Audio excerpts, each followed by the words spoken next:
Hey guys, welcome to my very first YouTube video. Woo! So I decided to make a YouTube channel because, as the people that know me know, I like to talk a lot about random things, and I thought, why not make a YouTube where I can do that whenever I want to, and whoever wants to listen can listen. So here I am. I had school off today because I don't have an exam and it's exam week, so I thought, why not do this today when I have time? So yeah, for my very first video, I'm going to be talking about my diabetes, when I was diagnosed, like my whole experience with it and all of that. I'm going to take this off. Okay, first things first, I was diagnosed with diabetes in 2012, so I was 11 years old. I lost 40 pounds in a matter of like 1 or 2 weeks. My mom thought that I was just losing weight. I was a pretty chubby kid, but I had been dieting for a while, so my mom thought maybe that my weight loss was because of that. She was wrong. So I lost 40 pounds like super quick, and I was super weak. I couldn't make it up the stairs without having to take like a 3-hour nap after, which honestly is still kind of the same.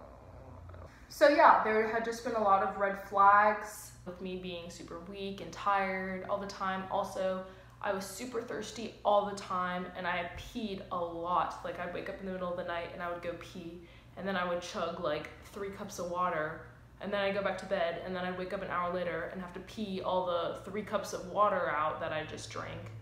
And then I drink more water, and the cycle just keep going on and on and on. Also, I peed my bed a few times. Super embarrassing, but hey, I couldn't control it. All those signs just like kept adding up, and my mom's like, something's not right.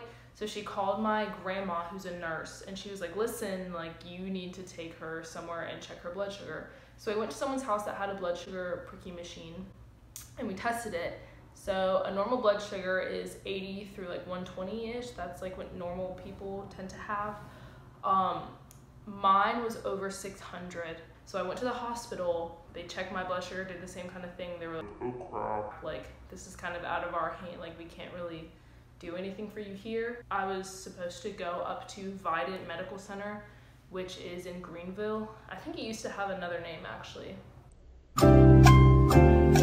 So they called an ambulance, and turns out there was a tornado that night. There's never tornadoes here that I remember. So that was cool. So the ambulance was like 3 hours late picking me up, but it eventually got there, and they loaded me up, got all my tubes connected, started the drive up to Greenville, and I don't remember any of that. I was kind of like out of it at that point, but I remember waking up the next morning so hungry. So freaking hungry. Because anyone who knows me knows that I eat a lot, like all the time. So not eating for like an entire night, it was a pretty big deal for me. I wasn't allowed to eat, but when they did bring me my first meal, fried chicken, mashed potatoes, sweet tea, my entire diet right there. That, whoo, it was so good. Not just because I hadn't eaten, but it was like really good. And I was surprised because it was from the hospital. Kudos to them for making good fried chicken. 11 out of 10. Actually, no, not 11 out of 10. I was in ICU, right? So that's the intensive care unit. My whole room like was like glass, like it was all windows. The privacy was very minimal. The place I had to pee was a toilet that pulled out from under the sink. A lot of people saw me go to the bathroom, so that was cool. So maybe 9 out of 10 overall. So the next day, after like they had gotten my numbers like somewhat under control, like they had to do a slow drip of insulin for a while because they didn't want me to get fluid on the brain if they just gave me like a ton of insulin all at once. Pause. I have not really given any background about diabetes, what exactly it entails. I have type 1 diabetes. It's the one that's not related to weight or insulin resistance, which is typical of type 2. A lot of people just kind of group the two types together, and they're like, oh, so you can't eat sugar, you have to watch what you eat, you have to exercise. No, like type 1 is completely different. So type 1 is an autoimmune disease, like I said, with my whole like my dad and the gene and everything. So I just realized I didn't actually explain this. So my dad passed away from an autoimmune disease called viral myocarditis, and he passed the autoimmune gene on to me. My body with autoimmune diseases, your body essentially attacks itself, like a specific part. So like depending on where your body attacks itself, that's like the kind of disease you get. So my body attacked inside my pancreas, the region, I'm not super sure what the area is called, but there are certain cells in your pancreas called beta cells, and they produce insulin. And so my body basically attacked those cells or wherever they're made so that I wasn't producing insulin. And you need insulin in order to go with the food that you eat, store the nutrients and like blah, blah, blah, blah. I wasn't getting insulin, or the amount that I was getting was not enough. I have to take artificial insulin, and that's what they started giving me in the hospital, and that's what I take now every day, every time I eat. But once they got my numbers in like a normal range, they started like educating me, like telling me what I'd have to do, how my life would change, blah, blah, blah, blah, blah. And I just remember being absolutely heartbroken. My life is ending. No boy's ever gonna wanna talk to me. We're gonna go out on a date. I'm gonna whip out my insulin pen, and they're gonna be like, oh, she does drugs.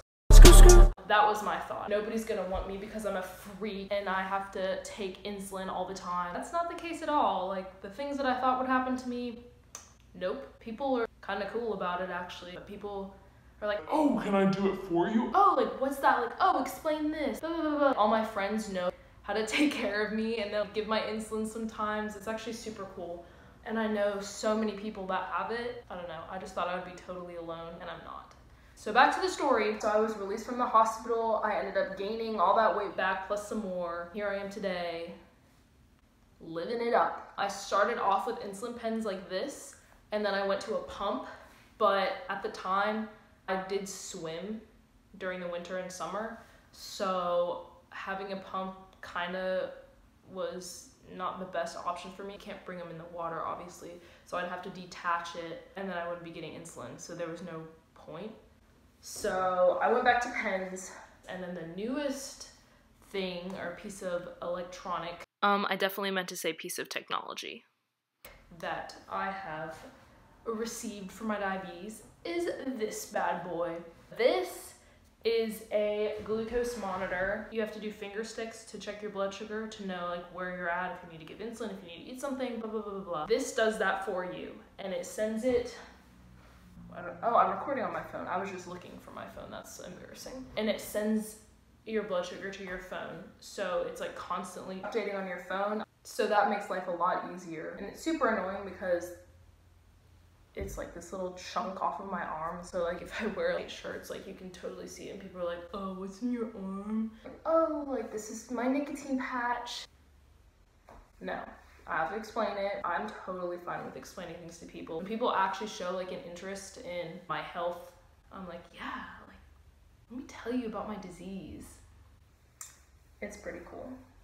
Today, I still have diabetes. Obviously, there's not a cure, unfortunately. I'm still not that great of a diabetic. I kind of suck at remembering to give insulin or remembering to check my blood sugar, blah, blah, blah, blah. And that has bitten me in the butt twice. So there's this thing called diabetic ketoacidosis, and it's basically when your blood sugars run high over a long period of time. You can essentially get acid in your blood. So that has happened to me twice. I have gotten a lot better at like remembering insulin and checking my blood sugar and stuff. There was a time when I could honestly care less. Blah, diabetes can suck it. I was only hurting myself. I learned my lesson. It sucked. You feel like absolute crap when you have acid in your blood. I don't really know what else to say about it. That's pretty much my story. I plan on making more YouTube videos, not all about diabetes, because diabetes isn't my whole life, guys. I do other things. So yeah, there's my very first video. Like, subscribe. Thanks for watching.